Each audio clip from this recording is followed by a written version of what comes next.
All right, let's go. I'm not gonna lie, things are definitely getting a little tough right now. June has been more than a little bit rough on the crypto world. I feel like lately, beer doesn't taste the same, books aren't as fun to read as they used to be, even money is becoming less valuable. Keep in mind that the Federal Reserve's mission is clear: increase globalism, widen the wealth gap, and quietly destroy the middle class. Since hijacking the country in 1913, we've wiped out over 99% of the dollar's value. The only thing too late is Powell.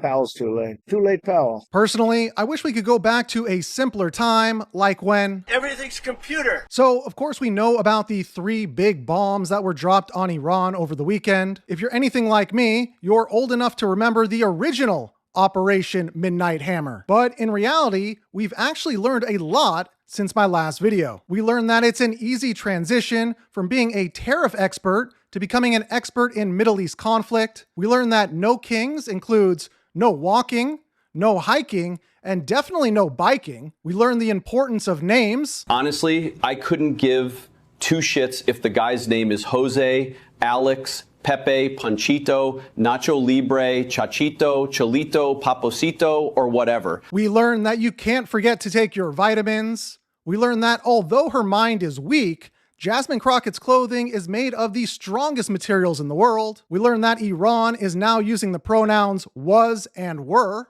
We learned what it looks like when Democrats go out on a date. We learned about what is important in North Korea. And make sure all the school teaching the children how to be a homosexual, and make sure they all teach about the transgender. We learned that NBC is rebooting the old TV show My Two Dads. And most importantly of all, we learned that there are no Walmarts in Iran, only Targets.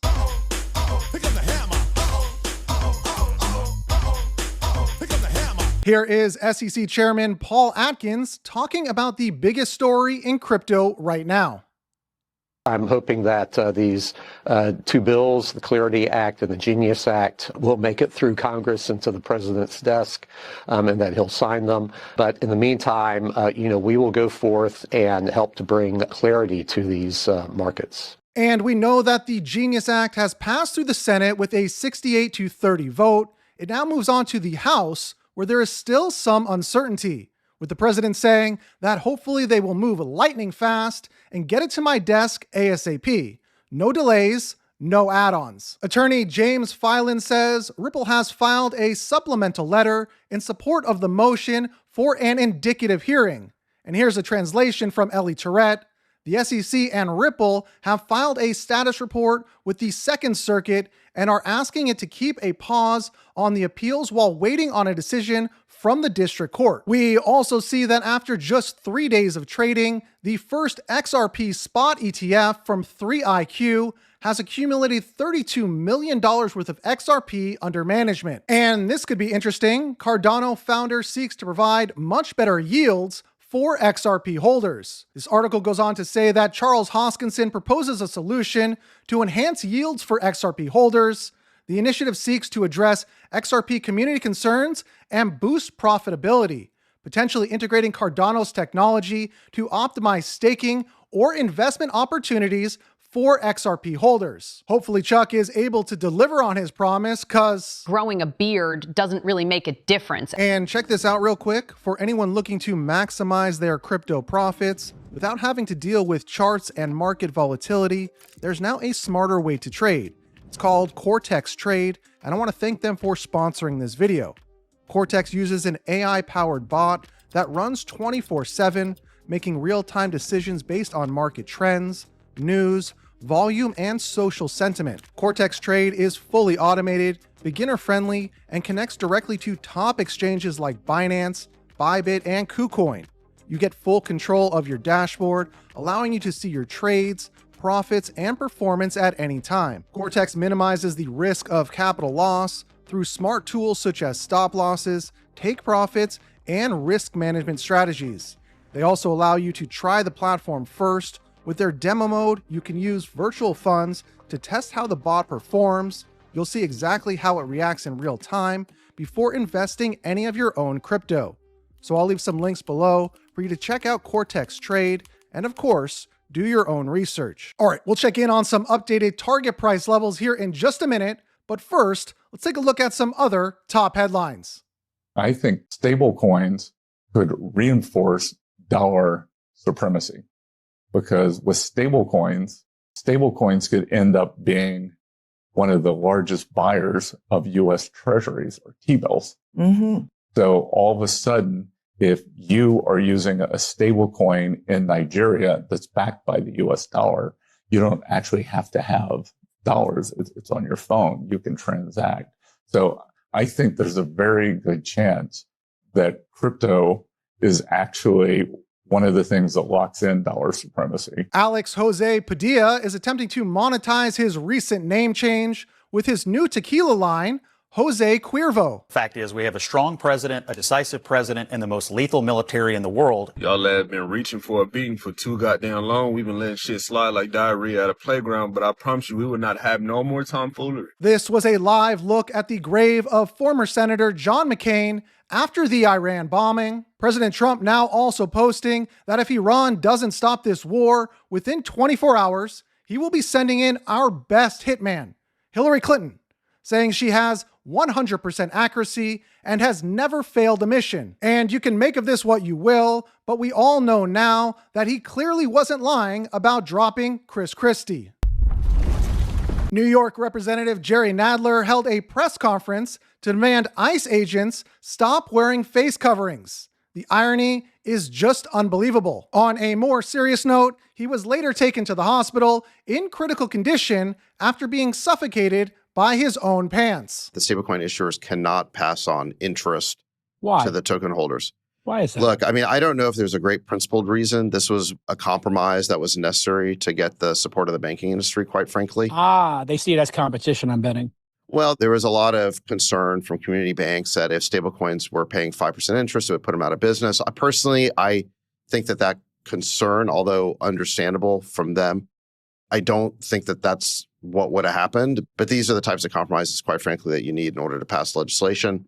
I hope that at some point in the future, we'll revisit that and allow stablecoin issuers to kind of just do what they want to do. Okay. And that'll be easier once the banks get into the act and they're participating in this industry. Got it. But right now, they're total outsiders, and you can understand the fear factor. You claim lethality is your top priority. Do you plan to unleash this lethal force against U.S. citizens and civilians in L.A. and other cities? Well, Senator, I would reject most of the characterization of that statement. She went on to say, Mr. Hegseth, are you attracted to obese Hawaiian women with a below normal IQ? No, Senator. Mr. Hegseth, are you aware that I used the potty all by myself today? No, Senator. Christopher Waller of the Federal Reserve says that the Fed could cut rates as early as the July meeting. And we see here on Polymarket, we are now up to a 21% chance that we see a quarter-point interest rate reduction when the Fed meets on July 30th. It's a shame. This guy, do you ever have a guy that's not a smart person and you're dealing with him and you have to deal? He's not a smart guy. Multiple sources are now confirming that Kathy Hochul and Nancy Pelosi's eyebrows are on pace to reach Mars before Elon Musk. The Secretary of Commerce, Howard Lutnick, says nearly 70,000 people have signed up for the $5 million Trump Gold Card.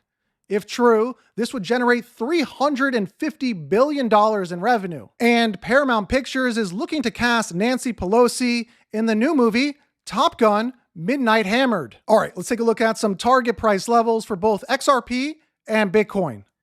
We'll start right here with a look at XRP on the 2-week scale. The hidden bullish divergence comparing stochastic RSI and price is still in play.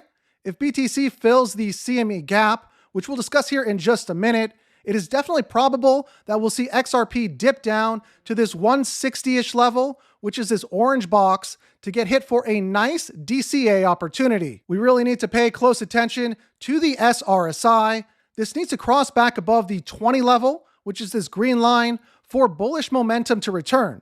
When that momentum does return, I'm still looking at this green box as the next take profit zone. This level corresponds to fib extension levels and sits between $4.50 and $6.30. When we move over here and take a look at Bitcoin, this bearish divergence looks to be playing out, and we need to keep in mind that this CME or Chicago Mercantile Exchange gap is still in play to get filled.